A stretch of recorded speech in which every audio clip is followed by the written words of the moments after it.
texto, ele fala de um episódio muito interessante que aconteceu há cerca de 2.800 anos, aproximadamente 800 a 1.000 anos antes de Cristo. Um grande general de guerra, que na verdade tornou-se um general de guerra, porque antes de ser general de guerra ele estava como os outros, fugindo dos midianitas. Ele se encontrava malhando trigo no lagar, ou seja, num lugar que não tinha nada a ver, porque lagar não é lugar de malhar trigo, mas de pisar uvas. Ele estava tentando despistar os inimigos. Ele estava, como todos os outros, fugindo da batalha, fugindo de suas responsabilidades, mas lá estava Gideão. E Deus o chamou. E depois que o chamou para uma grande batalha, ele se viu numa situação bastante delicada. 32.000 soldados é o que ele tinha com ele, mas ele ainda tinha uma ordem de Deus: diga para que os medrosos irem para casa. E ele reúne então nessa área todo o seu exército e diz: olha, aqueles que estão com medo, aqueles que querem ir embora, pode procurar o caminho, pode ir embora, porque nós não queremos ir para a batalha, para a guerra, com pessoas que estão com medo, com gente que não tem absoluta convicção de que nós vamos conseguir levantar aqui um memorial de vitória contra os nossos inimigos. Depois desse tempo, sobrando apenas 10.000 soldados, porque 22.000 ficaram realmente com medo, estavam temerosos pela batalha, pela guerra, considerando que o inimigo ainda era muito forte, Gideão então chega neste lugar. Este lugar é identificado como a nascente ou a fonte de Gideão.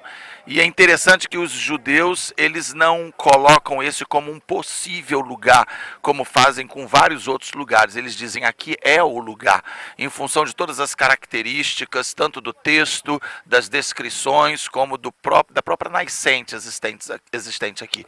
Ou seja, 10.000 homens acamparam nessa nascente, ao redor dela. Certamente na época havia um volume de água maior, embora aqui seja possível muitos homens beberem água ao longo, na extensão dessa nascente. Então ali 10.000 homens param para beber água. E pela forma que aqueles homens bebem a água, ele identifica apenas 300 soldados que estão centrados na guerra, apenas 300 soldados que estão focados na guerra, apenas 300 soldados que não se abaixam, não se prostam para beber, mas rapidamente se abastecem, estão em pé novamente prontos para a guerra. E então ele sai para a guerra e obtém uma das maiores vitórias, uma das vitórias que podem ser caracterizadas, uma vitória que pode ser dita com toda a convicção, com toda a certeza, que foi vencida por Deus, porque 300 soldados, através de uma estratégia dada por Deus, conseguiram destruir milhares e milhares de midianitas. Nós, tantos anos depois, milhares de anos depois, quase 3.000 anos depois, podemos aprender ainda muitas coisas com essa batalha, com essa guerra. Em primeiro lugar, nós aprendemos a questão da equipe. Todos nós ou temos uma equipe ou fazemos parte de uma equipe. Se você é empresário, você tem uma equipe que trabalha junto com você ou para você. Se você é um pastor, um líder, você tem uma equipe que está de alguma forma trabalhando, lutando pelos alvos que Deus colocou no seu coração.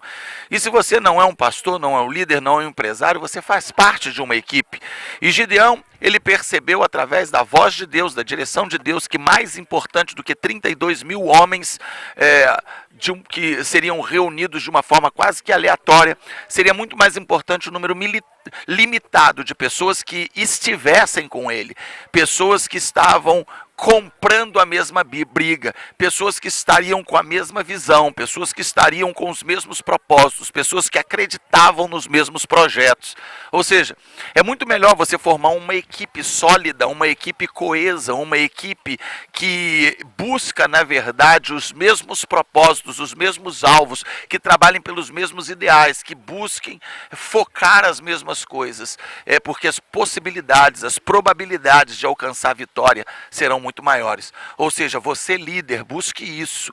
Você empresário, busque estar com os seus funcionários correndo na mesma direção. E você que faz parte de uma equipe, saiba que você é um elo importante na conquista daqueles que estão na linha de frente. Essa é a primeira lição que nós tiramos. A segunda lição que nós tiramos desse texto é que nós podemos ter a nossa força.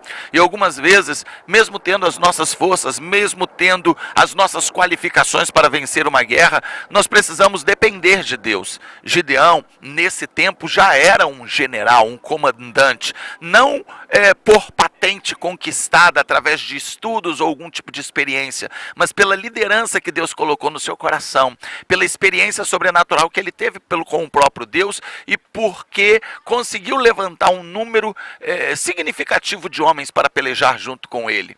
Então, Gideão estava ali naquela posição de um grande líder, de um grande soldado, com homens absolutamente preparados, absolutamente prontos para lutar com ele, pelo menos nesse sentido, pelo menos dentro dessa abordagem. Mas mesmo sendo ele um homem preparado, mesmo estando ele pronto, mesmo sabendo ele que com aqueles soldados ele poderia fazer algum tipo de frente contra o exército dos midianitas, que vez por outra invadiam Israel de uma forma covarde para roubar a colheita, a vida, os nutrientes, a provisão do povo, ainda assim, ele preferiu confiar em Deus.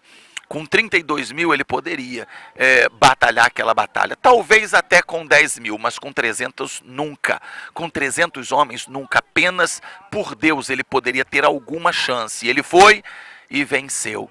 Ou seja, ele abriu mão da sua capacitação, ele abriu mão das suas qualificações, ele abriu mão daquilo que ele tinha como segurança e confiou unicamente no poder de Deus. Aquela batalha foi vencida por Deus. O que isso pode se aplicar à minha vida e à sua? Isso pode se aplicar no seguinte sentido: algumas vezes nós sabemos que com as nossas próprias forças, com a nossa própria fé, com as nossas próprias qualificações, nós podemos conquistar determinados objetivos, mas há batalhas que, se nós não confiarmos a Deus, em Deus, nós não conseguiremos vencer. Há coisas na minha vida e na sua vida que apenas se Deus tomar para si é que nós vamos ter o sucesso. E, na bem da verdade, queridos, nós precisamos confiar em Deus e a Deus tudo na nossa vida, tudo, a criação dos nossos filhos, o nosso relacionamento conjugal, o nosso casamento, as nossas empresas, a igreja, tudo, cada passo, cada negócio, cada decisão que nós tomarmos e tomamos na nossa vida, nós precisamos confiar em Deus, acreditando que Ele é o Senhor de todas as coisas e Ele certamente nos dará as estratégias para que possamos vencer essa guerra, para que possamos ser vitoriosos nas batalhas que nós temos travados. Obviamente, Gideão, ele não poderia presumir que com a estratégia dada por Deus ele poderia vencer alguma coisa, até porque a estratégia era absolutamente espiritual. Deus deu uma visão para ele de como fazer as coisas e ele seguiu rigorosamente. Quando nós entramos pelos caminhos de Deus, nós entramos por caminhos proféticos. Quando nós entramos pelos caminhos de Deus, nós entramos por caminhos de coragem. Quando entramos por caminhos de Deus, nós entramos por caminhos de fé. Gideão, ele elaborou estratégias neste lugar, dadas pelo Senhor, e apenas os corajosos foram em frente. Apenas os corajosos foram capazes de ver aquela batalha sendo concretizada, sendo vencida por eles. Milhares de pessoas voltaram atrás por medo. Existem coisas que apenas aqueles que confiam no Senhor, aqueles que têm coragem, se alegrarão em ver a vitória. Com certeza aqueles milhares de homens, quando viram Gideão voltando, junto com os 300 e os despojos do inimigo, se alegraram. A alegria é para todos, mas o prazer da conquista é para poucos. É apenas para aqueles que corajosamente batalham as batalhas que são do Senhor. São apenas para aqueles que confiam em Deus a sua própria vida, porque aqueles homens estavam sendo ameaçados na própria vida, porque ninguém que vá contra um exército de multidões, de milhares de pessoas com 300 homens, pode achar que não tem risco de vida ou risco de morte. Não, eles tinham, mas eles confiaram que Deus seria suficiente para dar aquela vitória para ele. Querido, eu não sei qual é o drama, qual é a situação, qual é o momento que você vive hoje, mas uma coisa eu sei: Deus é suficiente para te dar a vitória nessa situação que você vive hoje. E assim como nessas águas, ou essas águas revelaram profeticamente aqueles que seriam corajosos para estar enfrentando aquela batalha, enfrentando aquela guerra, assim também eu creio que no mover das águas de Deus, que através da fé de Deus e através de uma confiança pura no Senhor, Ele nos dará as fontes de vida e nos dará as fontes de vitória.